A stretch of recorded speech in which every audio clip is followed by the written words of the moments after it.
This might be a bit of a long video because I actually have quite a few rose perfumes that I don't necessarily see people talking about very much, partly because some of them are rose perfumes, but there's a lot more going on in them than that. They're not just rose, and others it's just random stuff I've picked up and I've been interested in for one reason or another.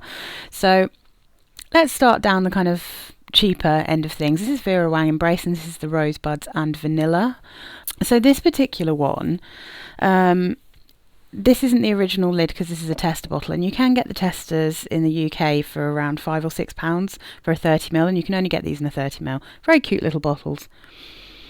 So this isn't my favourite from that collection because I actually love 3 of the others in that collection.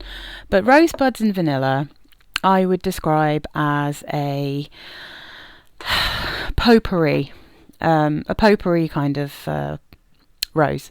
So if you don't like potpourri kind of rose perfumes, if you think those smell a bit dusty, old-fashioned, and powdery, slightly powdery and dusty, I think is how I would describe this one.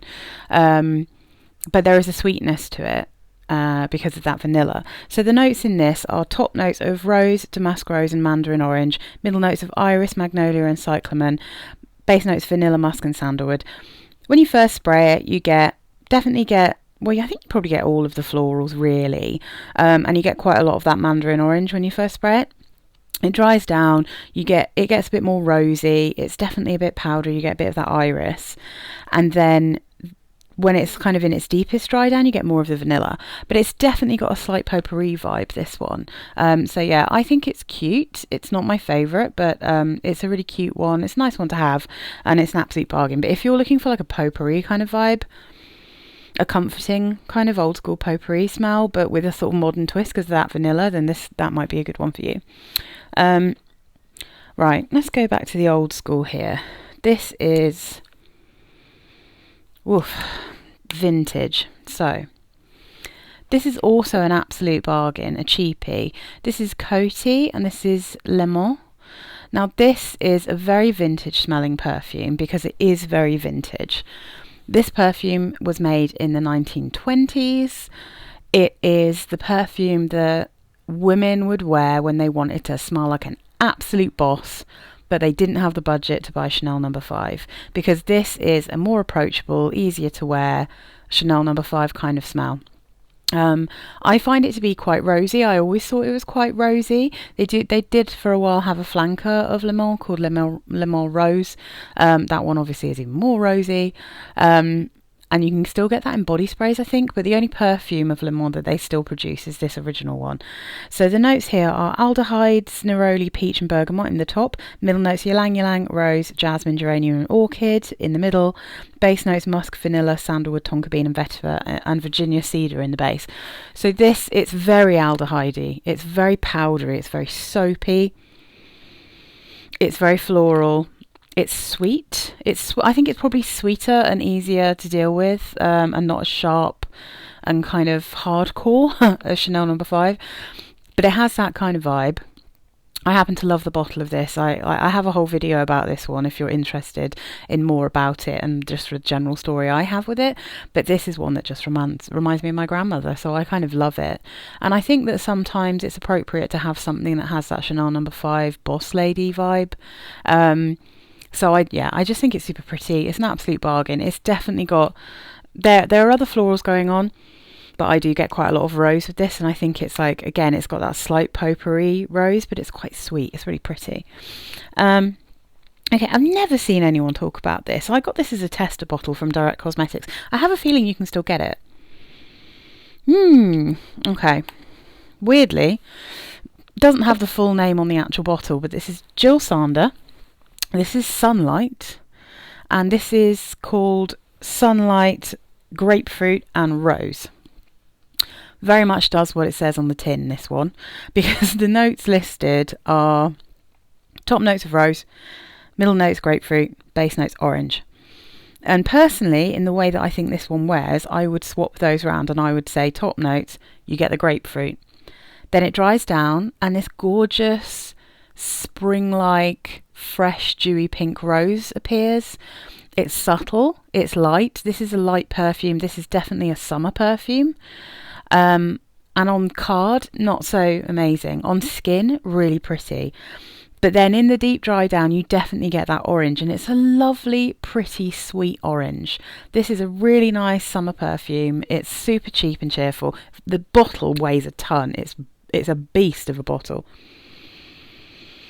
But yeah, it's rose, grapefruit and orange. That's exactly what it is. And it's really spring-like. It's citrusy, but there is a sweetness. It's not too sharp. It's super pretty. I really like that one.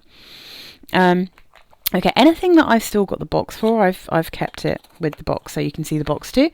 This is JLo Love at First Glow. So this is one that I fell in love with when I actually wore it. When I smelt it just from the bottle and on a card, I was like, it's okay. I don't like these clinky things, but let me just have a quick sniff. Oh, it's pretty. It's pretty. Now, I am very fussy when it comes to peach. Very fussy indeed.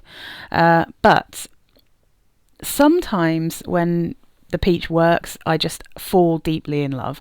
So rose and peach, if it's too sweet, makes me feel sick. So things like Ghost, and there's been a few others that have a real peach and rose vibe, and they really throw me a little bit. They don't work for me. This is kind of a soapy, sweet pink rose with a juicy peach that isn't like, it's not Sophia Grossman peach. It's not syrupy, sweet, sickly peach. It's not like Exclamation or, a lot of those other old school peachy perfumes. This one is fresh and juicy and pretty, and then in the very deep dry down you start to get a tiny hint of vanilla. So the notes here are top notes of peach, neroli and bergamot, middle notes rose, freesia and jasmine, base notes musk, woodsy notes and vanilla. So I'd say this is a fresh rose forward perfume with a watery peach. There's definitely some freesia. You definitely get the soapy musk that you get in all of the Glow perfumes. That's why it's really soapy but not screechy and shampooey when it dries down anyway. And then when you get down to that base, a little bit of vanilla pokes through, but it's not sickly and it's not too strong. You can get this super cheap. It's a skin scent, but it's a very innocent, pretty, lovely skin scent. I'm holding on to this one to take on holidays with me. This and Blue Glow, in fact, because I've got little 30ml bottles. They're coming with me when I go away. Absolutely lovely, an absolute bargain. I just fell so much more in love with this when I've worn it. And the warmer the weather, the better it is, as with, I think, quite a lot of the Glows. Okay, if I get that jingly thing away. Next one. I'm trying to move through them at speed. So people might not agree with me about this one, but I think that CK2, which is going to get the top of it cut off a little bit, by Calvin Klein. God, I love this. I love this bottle. I smell the rose in this perfume. I definitely smell the rose in it. And this is it's a weirdly easy to wear perfume. It shines in very high heat. That is when it's absolutely at its best. But it's complex. I'll read you the notes. So, top notes: wasabi, violet leaf, mandarin orange and pear. Middle notes: pebbles, hedione, orris root, peony, rose. Base notes: vetiver, white musk, incense and sandalwood. This smells like cold rain on hot pebbles, but then there is this amazing kind of floral vibe to it. And I would say, if you know what Philosophy Ballet Rose smells like, that kind of rose, even to a certain extent like one of the more natural roses, like a Yardley rose, it's like this perfume has this amazing like sweet irisy orris root. But then it has like a spicy wasabi and a slightly smoky incensey vibe. You've got a bit of greenness from the violet leaf. You've got juiciness from the pear and the mandarin. And then you've got this kind of pebble smell that really genuinely does smell like not dirty, not like concrete pavement. It's like a super clean, beautiful kind of rock smell of a pebble. But but then you get this like natural rose peeking through. I love this perfume. I think it's so underrated. It smells so incredibly niche. It should be massively expensive, but it isn't. I definitely can smell that rose. I can smell like a philosophy style rose in this one, and I think it's beautiful. And honestly, the hotter the weather, the better this is. It lasts. It's supposed to be an eau de toilette. You don't need to overspray it. It's quite a subtle smell. It will leave a scent trail, but it's more of a skin scent. It lasts all day. Like this lasts for 12 hours on me. It's incredible. The Calvin Klein perfumes that I own, I think, are massively underrated. No one talks about them, and they are incredible. So this one, I mean, you can tell I love it, right? Quite an unusual one though.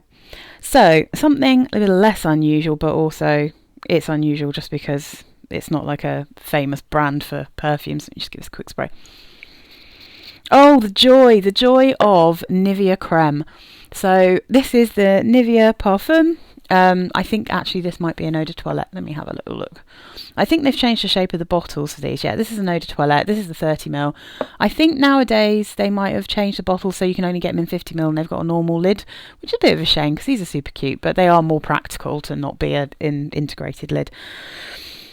If you know what Nivea Creme smells like, you already know that it's like a really kind of sweet, powdery, creamy, floral that has a fair bit of rose in it.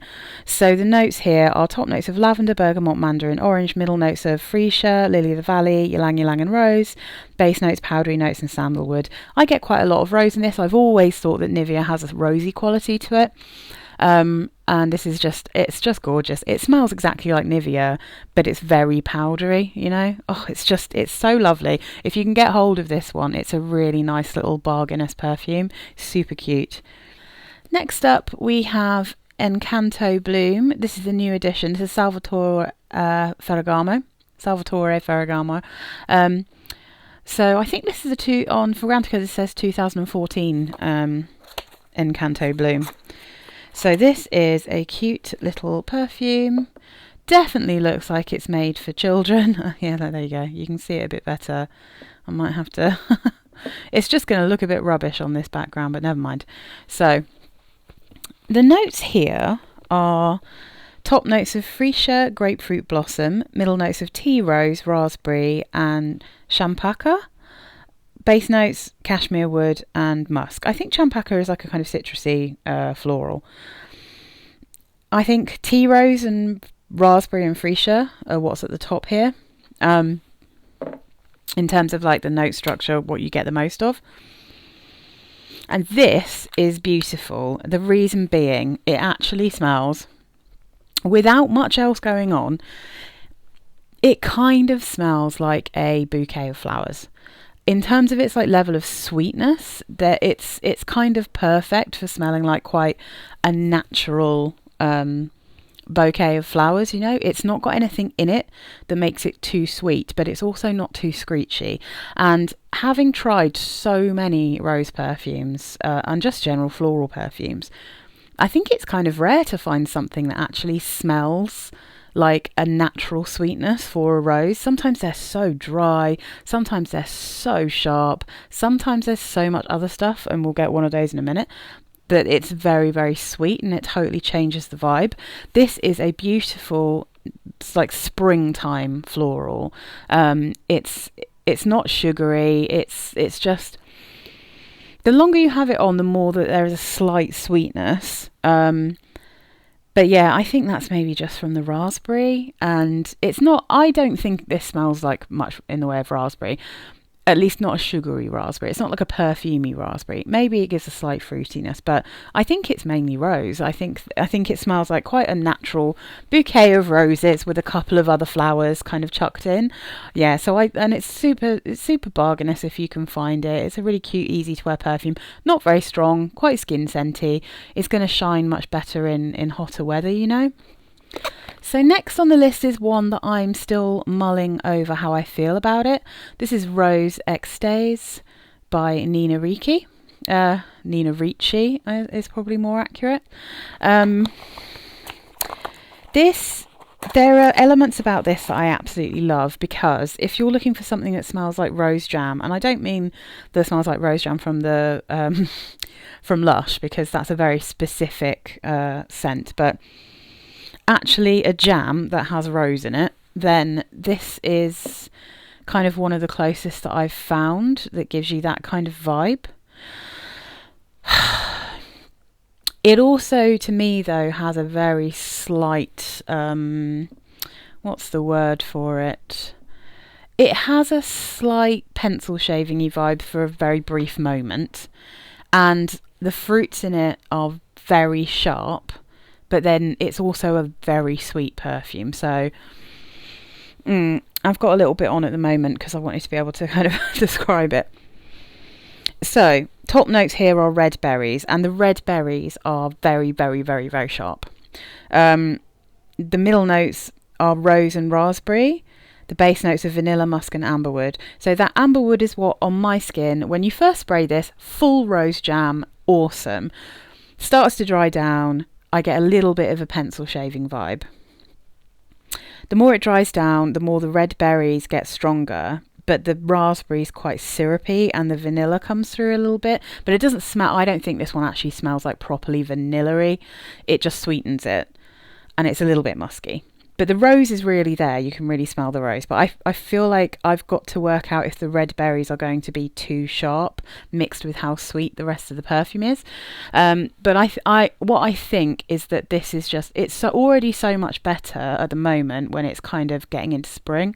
I think that maybe this might be that it's better in hot weather, because there's definitely something magical about it. I mean, from the bottle I can smell the vanilla a fair bit.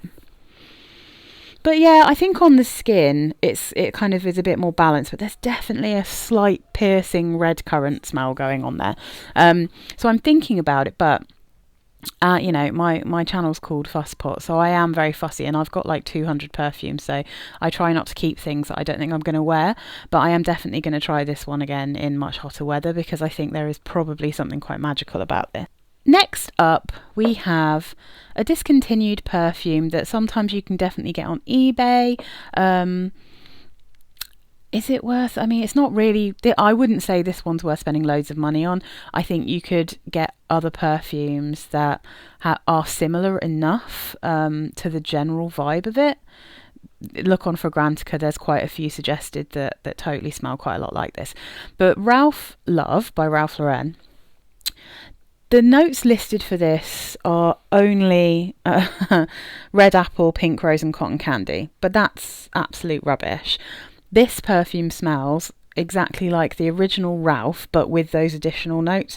So the original Ralph, the notes there are top notes of apple leaf, Italian mandarin, Japanese osmanthus. The middle notes are yellow freesia, magnolia, boreana, and the base notes are white iris and musk.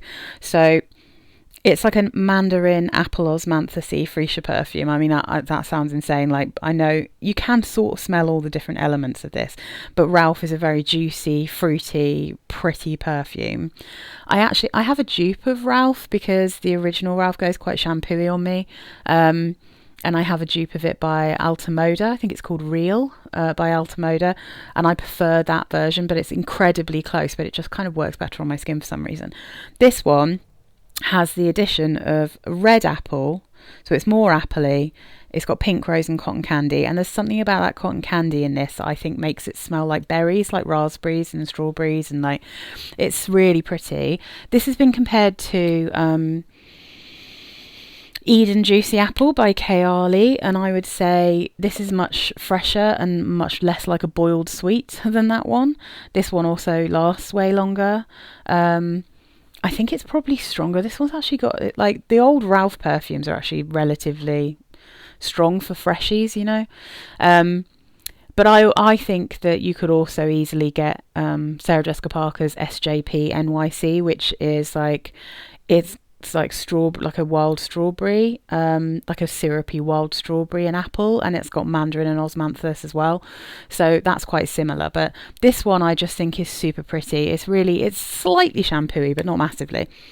Very fruity, very girly. This is a lovely spring summer perfume. It's just, you just leave a trail of girliness behind you everywhere. I think it's super pretty. So if you can find it, it's actually a really nice perfume. Next. Oh, this is a beauty. Oh, I really love this one, and I'm so excited to be able to wear it again, because I got this when it hadn't been out for very long, and it was in Debenhams online, and I saw it for, I think it was under £30. This is a 50ml, and I was so excited about it. So Elizabeth Arden White Tea. This is the Eau de Parfum. So it's slightly stronger, lasts slightly longer than the original white tea. Now, the original white tea I found just a touch too unisex, because I thought it was a little bit woody. I thought the wood was quite prominent in it, in a way that just made it, on my skin, it almost lent kind of the more masculine side of unisex, which is not something, I mean, I really have to be in the mood to wear something that makes me think it's got a slight masculine vibe. And I'm quite fussy about woody perfumes, but the actual general profile I love. And I have the Ginger Lily version, and I love that one. But this one is kind of magical, because I think the main difference between this and white tea, because this smells very much like the original white tea, this one it's got less prominent wood, it's got more prominent florals, and there is I think it's a sun-dried tonka bean, so it's ever so slightly sweeter than the original white tea. And the note in this that I really get is a soft pink rose water. I think it's glorious, it's beautiful. It reminds me of clean laundry and rose, like just a fresh, dewy rose water. It's super comforting, it's super spa-like, it's beautiful. So the notes in the Eau de Parfum are top notes of clary sage, Italian mandarin and sea notes. Middle notes are white tea, mate, jasmine and rosewater. Base notes are musk, tonka bean and amberwood. I'm pretty sure that on the actual official website, I don't know that they list this many notes. They just talk about mate, they talk about rose water. They've got like different types of rose water. It's like a special recycled rose water, and then they talk about the musk and the sun-dried tonka bean.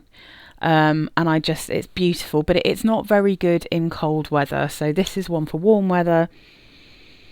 Oh, it's so fresh and clean. That is a white t-shirt, absolutely awesome white t-shirt scent. So I highly recommend it, and you can get it for like 25 quid. It's amazing. So next up, let's see. So this is another one that I'm kind of questioning whether I want to keep it or not. This is Dolce Rose. Now, Dolce&Gabbana, this Dolce series, it definitely has a very specific DNA, and I'm not entirely sure that I'm into it, you know. So let me just take this out. I love the bottles, I just don't like the lids. Lids are a bit plasticky and cheap looking, considering that these aren't necessarily cheap perfumes. Beautiful colour. So, Dolce Rose. I think all of the Dolce perfumes are named oddly for how they actually smell. Because this one, it does have rose in it. It definitely has rose in it. You can get a bit of a sense of that. But I would say this is much more fruity than it is rosy. And it's also very shampoo-y. It's got a real soapy smell. The dry down is very, like, almost like a body wash kind of smell. It starts off shampoo-y, and then maybe it kind of chills out, kind of mellows a little bit. But the notes here are top notes of red currant, apple and mandarin orange. The middle notes are rose, may rose and white peach and magnolia. Base notes are musk, white woods and sandalwood. So this one, it's not cloyingly sweet like I found Garden. It's not as kind of sharp and white florally and sharp and floral as the original Dolce. It's probably, it's not as sweet as the, what's it called? Shine. It's not quite as sharp, quite as sweet as that one. This is probably the fruitiest sharp one, if you see what I mean. So this is The red currant and the green apple and the white peach are what I smell most in this perfume. But you can definitely get a sense there's rose as well. It's just that it's kind of slightly being overpowered by the kind of sharp acidic fruits. So I'm undecided on this one. I think this is definitely another one that I'm going to have to wait until it's like actually way warmer. You get more of when you first spray it, full fruit, and then you go through a kind of phase where you get a little bit more rose. And now it kind of just smells like a kind of a body wash. It smells like I've used a very fruity, slightly floral body wash, but it is kind of pretty. I need to see how this one grows on me. If you can buy this for like a bargain, then I think, it's worth trying. What I would say is, like, I think I got this on sale from Notino and it was about £33. Do not spend like £70 on this perfume. I think all of the Dolce perfumes smell cheap for how much they actually cost. I think that I have some other things here that are going to be around about the same price. If you can get them on a deal anyway, and probably around about the same price, full price, that are so much nicer than this. This does not smell like an expensive perfume. None of the Dolce perfumes smell very expensive to me. So, I would just say that this is in my collection, and so I'm putting it in here because it's like a sort of rose perfume, but it's not my favourite out of these. We're kind of moving into my favourites, and unfortunately, a lot of my favourites are more expensive. I am a cheapie person. I love a cheapie, but we're getting into kind of pricier territory here. Not compared to a lot of the perfume reviewers on YouTube. These are still probably cheap compared to other people. But this is a beauty. Okay, so this here is Fleurs d'Ombre Rose by Jean-Charles Brosseau. Now, the original Ombre Rose by Jean-Charles Brosseau is a powdery, old school, potpourri rose. It's like a classic old school rose perfume. This is a very modern, youthful rose perfume. And if you're British, you might kind of get a vibe for what I'm trying to say. If you think of kind of the gentle fruity sweetness of a pink jelly baby with a kind of tangy, just pink fruitiness where you're like, is that raspberry? What is that? I don't think it's strawberry. It's just kind of sweet and pink. That with a dewy, fresh pink rose. That's the overall vibe that this perfume gives me. I absolutely love it. Now, this is the one where I think that Love at First Glow has a vibe of this perfume, but these, if you're lucky, you can get a 50ml or a 30ml for around £50. I think this is a 50ml, and I think I got this for about £50, but that was a special offer. But it's definitely worth googling it to find the best price for Jean-Charles Brosseau. Love at First Glow you can get for about £12, and it smells like a bar soap version of this, or like a body lotion version of this perfume. And the reason being that this is peachy, but it's the peach that I like. So the top notes here are rhubarb, tangerine, apple and melon, blackcurrant, orange, grapefruit and bergamot. Middle notes are rose, peach, mango, freesia and jasmine. Base notes are orris root, musk, vetiver, sandalwood and amber. So rose is right up the top, and then there is something about the mango, peach, melon, rhubarb and kind of blackcurranty vibe going on here that gives this weird kind of pink jelly baby smell, like a lovely kind of pink fruity sweetness that's not necessarily obvious what the fruit is, but there's a recognizable grapefruit in there as well to stop it getting too sickly. It's gorgeous. I love this perfume. I get a vibe of freesia as well. It's super, super pretty. It's very easy to wear. This is one of the perfumes that I took with me to my wedding. You will actually be seeing the one I wore on my wedding day soon. It's lovely, and I love this perfume. It's just, this used to be a signature scent in maybe 2008 or something. Oh, gorgeous. Love it. Absolutely love that one. So this one I'm excited about because I got this in the winter. Yeah, I got this one in the winter in the Christmas sale So this is L'Occitane en Provence. L'Occitane. This is Rose Calisson. This is an eau de toilette. I think most of their perfumes are eau de toilettes. And I think I got this for like something crazy like £25 in the sale, which I think is half price. I think you're looking at more like £50 and more for these. But you can still get these on the website. What I will say, definitely check eBay, because you can find these quite easily on eBay. Yeah. And what I think might be the case here is the same with me, is that I just put this to one side and went, I'm going to have to wait till warm weather, because it's a beautiful bottle. I love these bottles. So this one, I would say, is the classic L'Occitane Rose. It definitely smells like L'Occitane Rose. That's like a slightly classic... It's not really potpourri. I don't know. It's really hard to describe, but it smells like L'Occitane Rose. If you know that, you'll know what I'm talking about. If you don't, it's not massively modern, but it's also not like potpourri. It's kind of somewhere in between. I would describe it as classic. So the notes of this are top notes of nectarine, mandarin orange, middle notes of damask rose, May rose, and orange blossom. Base notes of Calisson d'eau and Virginia cedar. Now I'm just going to pop this here so you can see what these little guys are. Now these are little French, I mean, I say biscuits, but they're more like a marzipan with like a royal icing stuff on top, you know. So it's got and in winter it was a bit screechy, because what you really get, you got the rose and you got a slight bit of sweetness, but you got a lot of that nectarine, and it's a very sharp kind of it's not a very ripe nectarine smell in cold weather. In warmer weather, so starting from now really for me in spring, oh, this is lovely.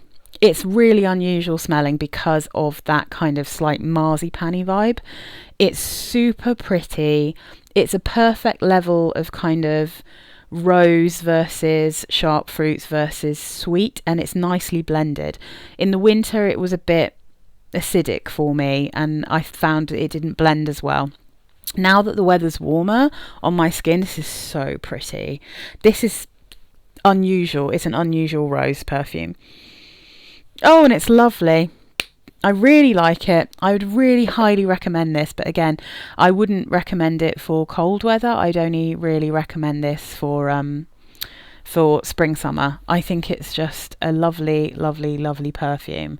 But definitely check out eBay, because you'll be able to get it for cheaper. So now we have my wedding perfume. This is one of my forever perfumes. I've had this for... I think I've had this since about 2008. Oh, maybe before that. I might have had this. I know it's been a long time.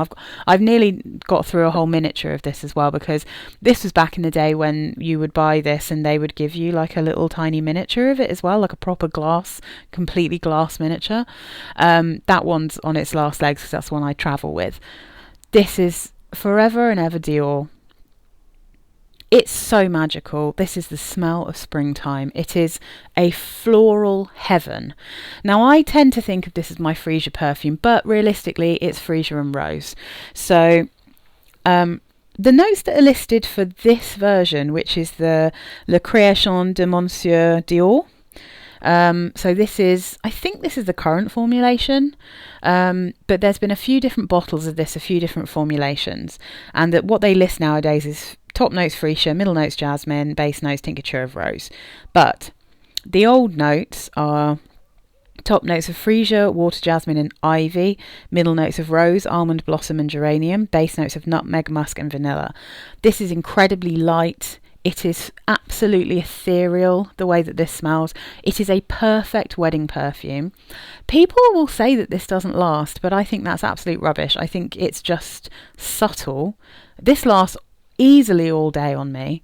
It's just not very strong, but I think that's the point of it, and that's why I love it so much. You leave a fabulous scent trail, and what I compare this to is if you are walking down a street and there are pink trees covered in blossom, and it catches on the breeze, and you just smell that glorious floral sweet smell. That's what this perfume is. I cannot tell you how much I love it. I will hopefully never be without it. It will be, I always knew if I ever got married, this would be the perfume. There was never a question that this would be my big day smell. It's so beautiful. I love it. I will say, if you're in the UK, and you don't want to spend the ridiculous amount of money that Dior perfumes cost nowadays, Superdrug are the only place that have a dupe for this. I think it's called Blush Vanilla or Blush Vanille. It's slightly more woody. It's not identical, but it's very close. It's the closest thing I've ever smelt to Forever and Ever. It's actually a pretty good dupe. They're about £12. So if you don't care about it being this exact one, if you just want as close as you can get, we're talking like Le Rive levels of almost exactly the same, but not quite the quality. But yeah, I've got that one as well, and I think it's great. I absolutely highly recommend. I think it's called Vanille Blush or Blush Vanille or something. But yeah, if you Google it, you'll find it. And if they've still got it, that's such a good dupe for this. I've never seen another dupe for it. I can't believe Le Rive doesn't have a dupe for it. So, okay, we're moving into more expensive probably because this is discontinued and very desired. This is Stella McCartney Stella, a very famously discontinued but beloved rose perfume. This is the original formulation pre I think it was 2014 maybe again when they changed it, but most people will say it's the same. It's pretty much the same perfume. So the notes in this are rose, peony, amber and mandarin orange. That's all that's listed. The reformulation also lists woody notes, and I think that this does have a woody vibe to it. This is a deep, slightly dry red rose that's saved from too much dryness and darkness by the mandarin orange and the peony, but it's not a screechy peony, and I don't get on very well with peony a lot of the time. Now the amber in the base gives it a slight warmth. This is very special. I'd only recommend, it's not very strong, and I don't find that it lasts particularly long, but it's a good rose. You can't deny it's a really good dark rose smell. It's not gothic. So what I would say for this one, I said when I wore it recently, which is actually what inspired me to make this video in the first place, is that I feel like if you were to get, and you can get little samples of them if you want to try it, if you were to get Elizabeth & James Nirvana White, which is a musky, peony, clean, fresh perfume, and Nirvana Rose, which is a rose and geranium perfume that's it's darker than this, drier than this, way drier. It's got a slightly dusty, gothic feel about it. I think if you layered those two perfumes, I feel like it might smell like Stella. I think on their own, neither of them really smell like Stella. Although it's definitely a similar rose, but because of it's a similar peony in Nirvana White, it's a similar rose in Nirvana Rose, but because of the other ingredients, it kind of changes the overall vibe. And geranium definitely dries out a perfume massively, makes it much more old-fashioned and powdery, and just makes it smell darker generally. Whereas the peony is a little bit sharper, I'd say, but the muskiness kind of mellows it out. So I think maybe the two of them together, I think that might work. But otherwise, there isn't really a huge amount of things that smell like Stella. So if you don't mind spending money, you can get these secondhand. As I said in the other video, if these are the 30ml ones, if you want to look at the boxes, the old formula boxes are grey and purple, and they are the same shape as these bottles. They're actually shaped to this shape. The new boxes are just the regular rectangular boxes, and they've got little dots on them. The 50ml and the 100ml bottles are a slightly different shape, and they have a lid. The original formulation has a silver ring around it that says Stella, and the newer, more recent formulation has a gold ring around the lid that says Stella. So if you're looking out on eBay, that's the way to tell what's what. It's a beautiful perfume. It's a real shame that it's been discontinued because it's really pretty. And then I will finish with something that, now, if I had enough subscribers on YouTube to make any money from these videos whatsoever, I would have a bottle of this. But I don't, because these are £150 for 45ml. So this is my little sample of a Victoria Minya perfume called Hedonist Rose. This is, I think this is up there with Stella for like one of the greatest rose perfumes I've smelt. It's not strong. It's soft and gentle, and it's very rose forward, but it's also interesting. It's like, it's so beautiful. When I've done my declutters recently, I'm getting together a bit of money, and if I can actually bear to pay for the shipping, I might actually invest in the Victoria Minya travel spray set. You can get a 5 travel spray. Sadly, I can't get it in the UK, so God knows how much it will cost me to get it from Europe now that we've Brexited ourselves out of the EU.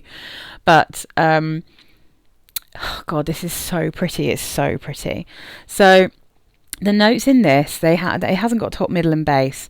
The notes are rose, peach, white wine, musk, lemon, clove and amber. This is a fresh, natural smelling pink rose. It's the peach in this is like sweet but watery. There's lemon, but it's not too sharp. The white wine, it has like a slightly acidic winey vibe at first, but the clove makes it warm. The amber warms it up. The musk is just, what a beautiful skin musk that is. I've got it on my hand. I love this perfume. It's so beautiful. It's so beautiful. Hedonist Rose, absolute stunner of a perfume.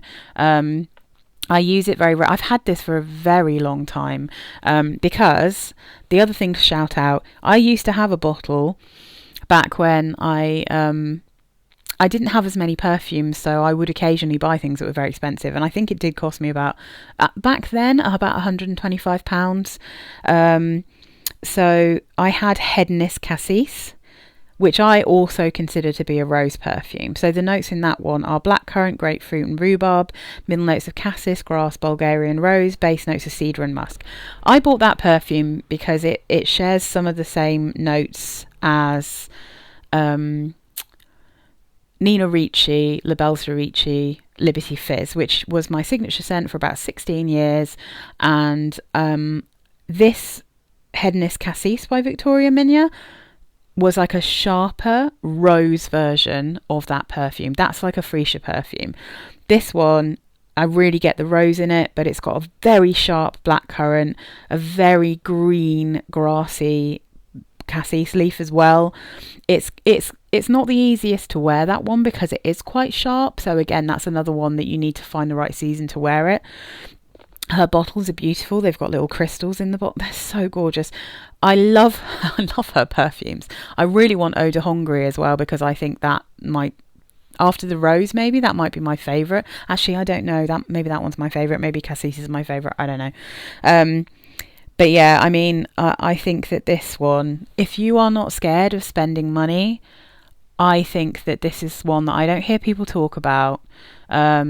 Hedonist Rose by Victoria Minya. She is a great perfumer. She has a small collection, but I've never disliked anything I've smelt from her. I think they're all beautiful. She has a Rose Absolute. I've not smelt that one yet. I hope at some point I might get to try it. But oh my goodness, Yeah, there's something so gentle and magical, but it is very soft. So I'd say this is not as strong as Stella. I would say that this one, you'd have to be happy to have a very soft perfume for about £150, because this is kind of on a white tea level of softness, but it's so gorgeous. And the warmer the weather, the better it is. It's just beautiful. So yeah, that's what I'm finishing with. I'm finishing with my my kind of dream rose perfume. One day I hope to have it. Hedonist Rose. It's just an absolute stunner of a perfume. I treasure this little sample, which is the one that I got when I bought Hedonist Cassis. And I still have a little decant of that. I have a little decant of Eau de Hongrie. Well, I have one of these of Eau de Hongrie as well, and I just absolutely adore it. I think it's delicious. I've never smelled Hedonist Iris, but hopefully at some point I will be able to get that set that has, you know, all of her non-absolute versions of these beautiful perfumes. Oh, there you go. So I hope you enjoyed it, guys. That's my collection of rose perfumes, plus my little dream one at the end. Comment down below what your favourite rose perfumes are, just so I can have a little read through the comments, because I always find it really interesting. Okay, bye guys.